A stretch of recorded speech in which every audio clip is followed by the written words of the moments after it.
What is going on, guys and girls? It is GhostRobo. We are only a couple days away from the big show, and I am so freaking excited. Here with the first ever E3 prediction show, I am joined by Game Riot. How are you doing, sir?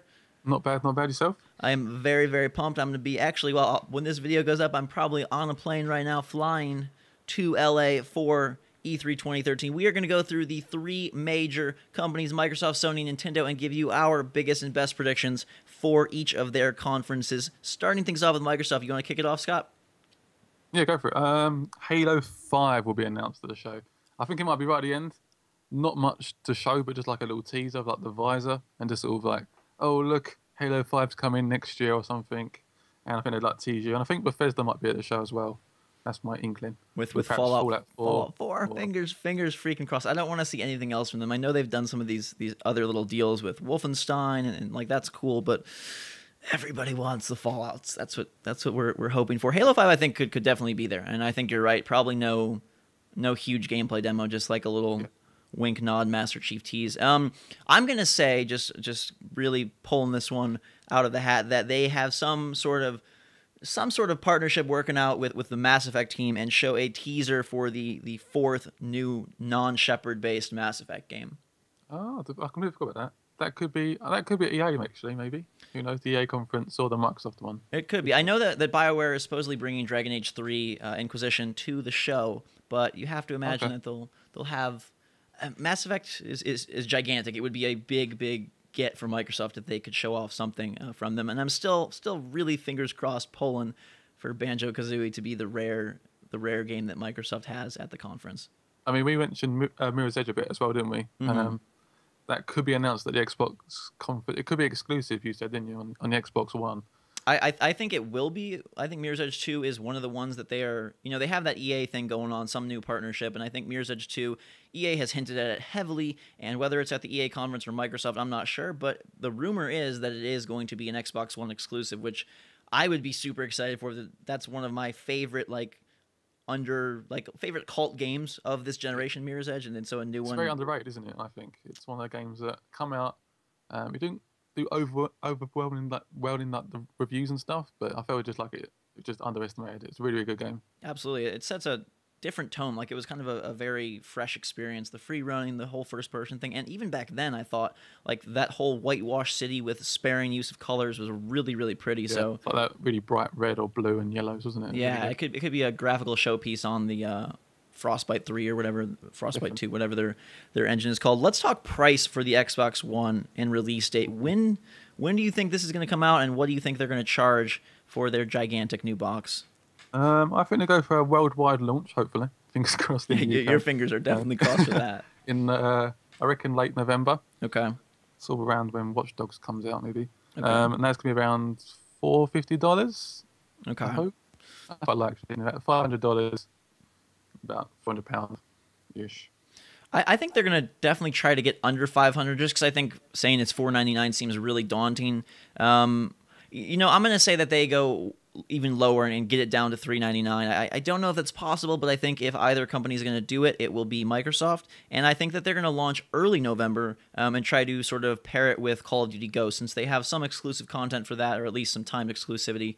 And they always seem to be best friends with the COD guys. So I think early November, maybe even the week Ghost release, November 5th, I believe it is, I want to say. Somewhere around there, 5th, 6th. Around that. It's normally around that first week, isn't it? Yeah. And then at $400. Same. I mean, that's a good call, actually, coming out at the same time as Ghost, because that would be a good little partnership. Perhaps do some special deals at the back with Call of Duty Ghost in the box. Oh, yeah. I mean, yeah. Regardless of if PS4 came out before that or after, saying like, hey, it comes out on the same day, go pick up your Xbox One, and oh, by the way, grab Call of Duty Ghost, which will probably be the best-selling game of the year, or at least one of them.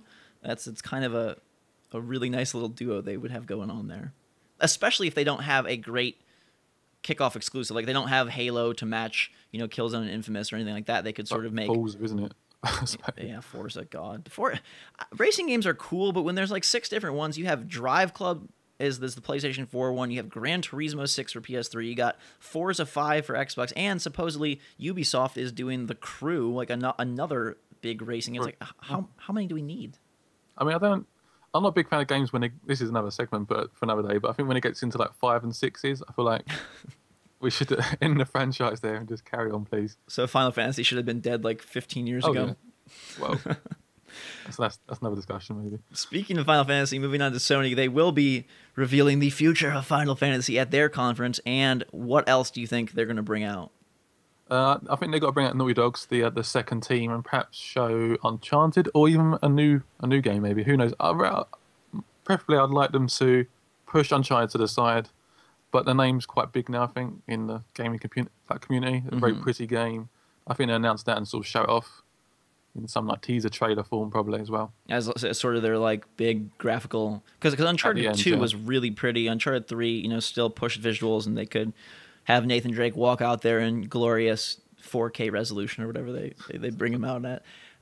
They've showed Killzone, they've showed Infamous, so we're hoping that they have some really cool stuff for E3. I'm crossing my fingers it's not God of War 4. That's too soon, right? We can't. It was Ascensions was a bit more of a side game, wasn't it? So I don't know. Yeah, I think God of War is too soon. I think perhaps next year or next year after. Yeah, I'm hoping Sony Santa Monica brings something new to the table. But my big prediction for them is that they are going to charge for online, and they are going to have basically similar policies to Microsoft when it comes to DRM and used games. Like right now, the whole sentiment in the community is like, oh, screw Microsoft, their policies suck. They charge for online, they check in every 24 hours. And I don't know if Sony will be as drastic, but I would bet you that they will have a very similar policy, and all this stuff of like, oh, screw Xbox One, I'm buying PlayStation 4 is going to kind of subside by the time E3 is over. Because, again, remember, like EA, Activision, these companies that are pushing for stricter DRM, that are pushing against used games, like they still are working with Sony, and there's no way Sony's going to say, like, screw you guys and just do their own thing. I'm going to say the opposite. I think Sony have seen this, and I think it's a good thing for them to do the complete opposite. I know they've got to come up with some sort of deal with Activision and EA and stuff, but if they say, no, we're going to let trade-ins happen, there's no online DRM or anything like that, you can just run a console. It's pure about gaming. It's all about gaming. It's easy to install. It's a console. Buy our console at the conference. I think that will wow people. They get people excited about that console, and I think they get a drive off of that. So if they could do that, that would be gigantic.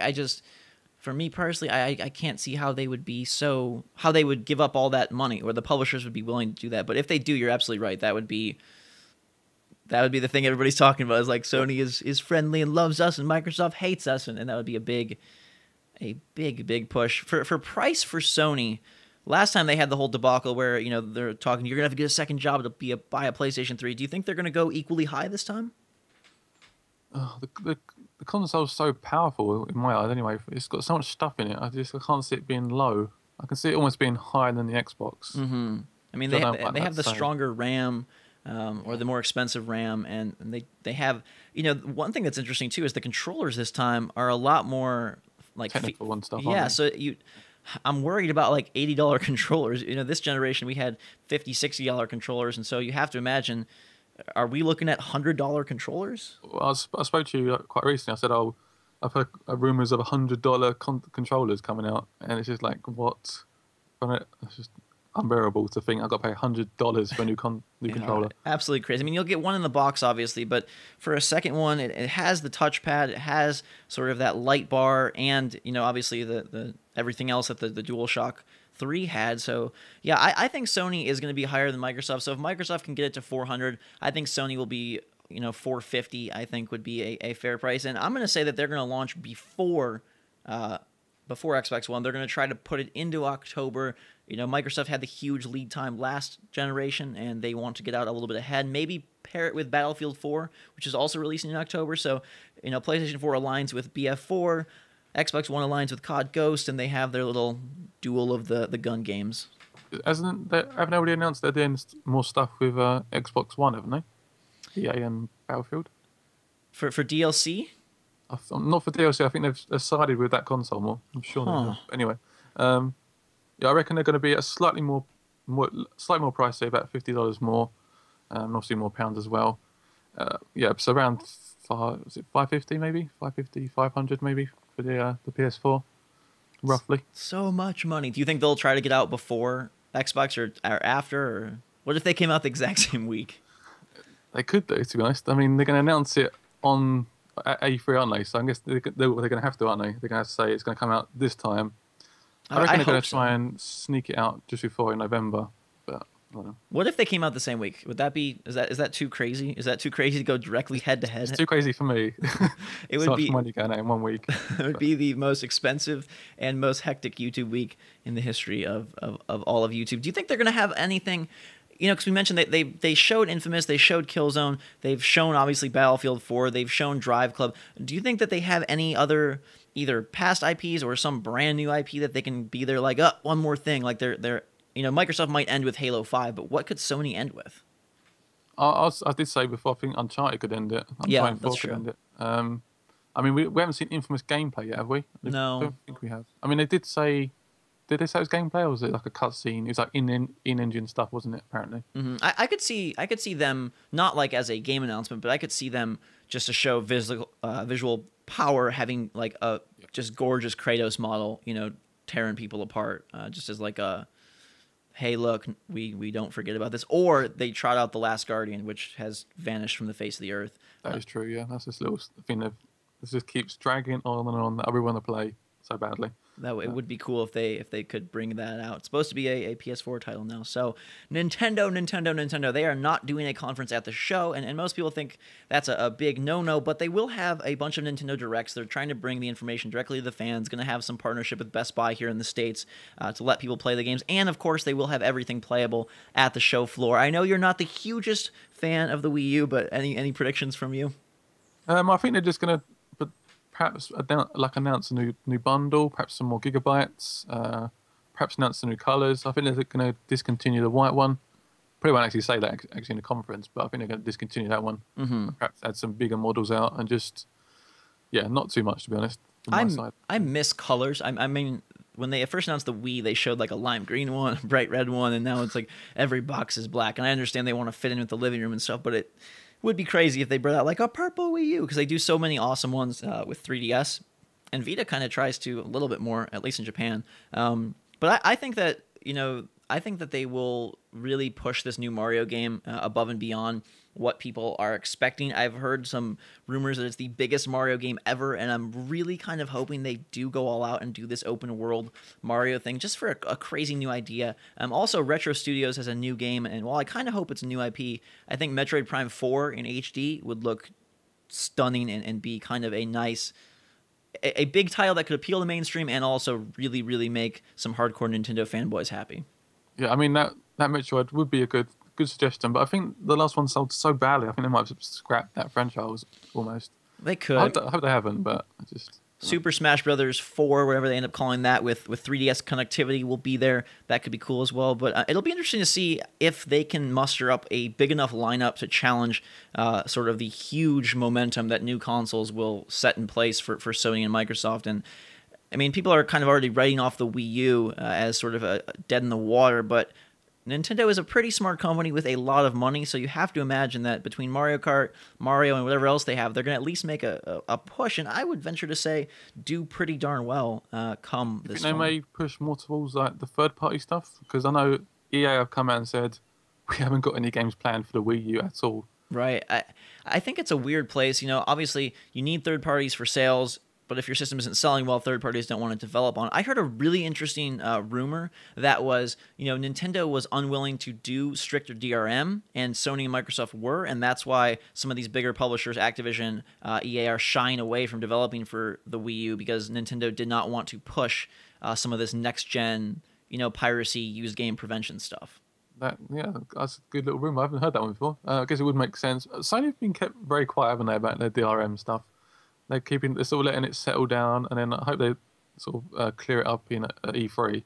Yeah, it's going to be interesting how they handle it because they've seen that Microsoft sort of, you know, basically fell off the mountain when they announced that, and just it's been a complete just terrible storm of press for them. So I think Sony has to address it. Maybe they don't do it at the actual conference. Maybe it's something in, you know, interviews post or something like that. But I think that's going to be a huge defining factor, and it leads me to my next question for you, which is, who do you think will win E3? You know, you have Microsoft with Xbox One and all their unannounced games, Sony with PlayStation 4 and some stuff, but also a lot more to show off and how that system will work, and then Wii U with hopefully a slew of big new game announcements releasing this year.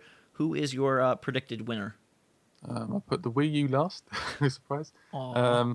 I'm gonna put the PS4 next, I think, and then Sony. I'll put it with Microsoft first. I think the Xbox One. I think they've took the criticism from the last sort of announcement reveal thing. I think they're really gonna really show us just games and just make us pretty excited about the future of gaming on that console. I definitely hope so. I mean, they did tout 15 exclusives, and I think they will have some big stuff, but I'm actually going to say that Sony will win. I think they're more willing to take risks with new IP, and while Microsoft will have some new IP, I think it's going to be a lot of typical fare. And me personally, I'm thinking I'll be more excited by what Sony trots out if they can really kind of go above and beyond their typical franchises. I do also see a slight possibility of Nintendo winning the thing for me if they bring out a amazing Mario and some either brand new IP or just crazy reimagining of Metroid Prime or Donkey Kong or something like that. I'm a huge, long-time Nintendo fan. I grew up on the NES and the Super Nintendo, and that could really do it for me. Strangely, as much as I love 360 and I think Microsoft is going to be amazing at E3, I worry that they could be last if they don't have a lot of new cool IP. I mean, I feel that I said this to you before we started that they're announcing a new Xbox 360 game, which I think is a little bit of an odd approach, to be honest. I guess they're trying to. They did say they're going to still support the older systems and then still continue with the new Xbox One. Yeah, I think that's a bit of a weird direction, isn't it? Definitely. I mean, I think they'll drop the price of Xbox 360 for sure to try to make it more of a media player, family friendly thing. Especially you see these $400 or $500 systems. Oh, buy our Xbox 360 for $100 and it has a slew of great games. But yeah, it's going to be weird to see how much focus is there on current gen stuff. How much because that's definitely going to continue for at least a year or two, right? Like they're definitely going to make these cross gen games for a while. I mean, the Xbox sold well, so they're not going to just throw that away. And yeah, I don't know. It will be very interesting. I will be there in person the entire time, bringing you guys lots of reports on that. That is going to wrap up our prediction show. We want to know what your big prediction is. Let us know in the comments below. What is your one giant prediction for E3? What are you hoping is announced? What are you hoping to see? What secrets will be revealed? Thank you so much for joining us, Mr. Game Right. No problem. Thanks for having me. Definitely check out his channel, Game Right Army. Links in the description. Thank you guys so much for watching. Fantastic day. Hit that like button if you're pumped for E3. Till next time, guys and girls, we will see you all later.